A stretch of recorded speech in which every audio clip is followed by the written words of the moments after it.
বেকাৰীৰ দৰে কোমল কোমল নিমখীয়া কিবা এটা যদি আবেলি চাহ কাপৰ লগত খাব পৰা যায় তেতিয়াহ'লে খুবেই ভাল লাগে নহয়নে বাৰু আজি মই বনালো এগ পাফ পেটিছ ঘৰতে প্ৰস্তুত কৰিলো আৰু কেনেকৈ প্ৰস্তুত কৰিলো ভিডিঅ'টো সম্পূৰ্ণৰূপে চালে আপোনালোকে সকলোখিনি কথাই গম পাব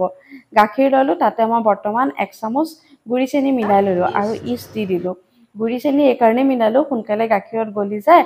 আৰু ইষ্টখিনি এক্টিভ হ'বলৈ মানে বেছি সময় নালাগে যদি চেনি দিওঁ আমি তাৰ পাছতে এইখিনি চাব এতিয়া খুব ধুনীয়াকৈ ফুলি উঠিব প্ৰায় 10 মিনিটৰ পিছত ধুনীয়াকৈ ইষ্টখিনি ফুলি উঠিলে আৰু এতিয়া মই ময়দা ললো ময়দাখিনিতে মই দিলো নিমখ আৰু অকমান চেনিও ব্যৱহাৰ কৰিলো কাৰণ মিঠাটো যেহেতু মই এচামুচে দিছিলো গতিকে আৰু 2 চামুচ চেনি দিলো দি ময়দাখিনি ইষ্টখিনি দি পেলাই এতিয়া মই ধুনীয়াকৈ মঠিলো ময়দাখিনি মঠিলো আৰু মঠি ইয়াতে অলপ ৰিফাইন তেল দি পেলাই পুনৰ মঠিলো মই আজি মঠাটো কম দেখুৱাইছো যদি আপোনালোকে কিমানখিনি মঠিব লাগে চাবলৈ হলে মোৰ ইউটিউবত বেলেগ ভিডিঅ' আছে আপোনালোকে চাই ল'ব পাৰিব কণী কেইটামান মই সিজুৱাই পেলাই মই ফালি ললো আৰু তলফালেদি এই কাৰণে ভাজিলো এনেকৈ ভাজিলে তেলত এই কণীৰ কুহুমটো ওলাই নাযায় আৰু পিঁয়াজ অকণমান ভাজিলো যিখিনি তেল বাকী থাকিলে তাতে মই অকণমান হালধি গুড়ি জলকীয়া গুড়ি আৰু অকণমান গৰম মছলা গুড়ি দিলো আৰু অকণমান আদা নহৰু দি দিলো তেলখিনিতে দি পেলাই অকণমান সময় ভাজাৰ পিছতে মই দি দিলো অকণমান টমেটো চচ আৰু কচুৰি মেথি আৰু একো বস্তু নালাগে আৰু সেইখিনি গোটেইখিনি লৰাই তাতে মই কণীকেইটা খুব ধুনীয়াকৈ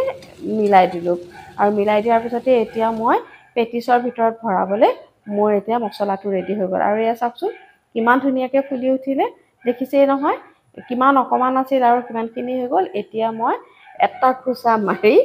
এতিয়া মই তাৰ বতাহখিনি উলিয়াই দিম বতাহখিনি ধুনীয়াকৈ ওলাই গ'ল এতিয়া আৰু অলপ সময় মঠিব লাগিব স্মুথ কৰিব লাগিব ভিডিঅ'টো ছুটি কৰিছোঁ কাৰণে সিমানখিনি মই নেদেখুৱালোঁ বেলি ল'লোঁ বেলি লৈ পেলাই মই চভাগ কৰিম যিহেতু কণী মই চভাগ লৈছোঁ আৰু এই কণী আৰু মছলাখিনি পিঁয়াজখিনি এনেকৈ মিলাই ধুনীয়াকৈ এটা এটা ৰোল কৰিছোঁ আৰু ৰোলৰ শ্বেপটো দেখিছে নহয় কেনেকুৱা হৈছে ফুড চেণ্টাৰৰ শ্বেপটোৰ দৰে একেই কৰিছোঁ আৰু অলপ সময় থৈ দিয়াৰ পিছতে আৰু ফুলি গ'ল ফুলি যোৱাতে এতিয়া মই গাখীৰ অলপ সানি দিছোঁ কালাৰটো ভাল হ'বলৈ দিছোঁ গাখীৰ অলপ সানি গাখীৰ নিদিকেতো কণী দিলেও হ'ব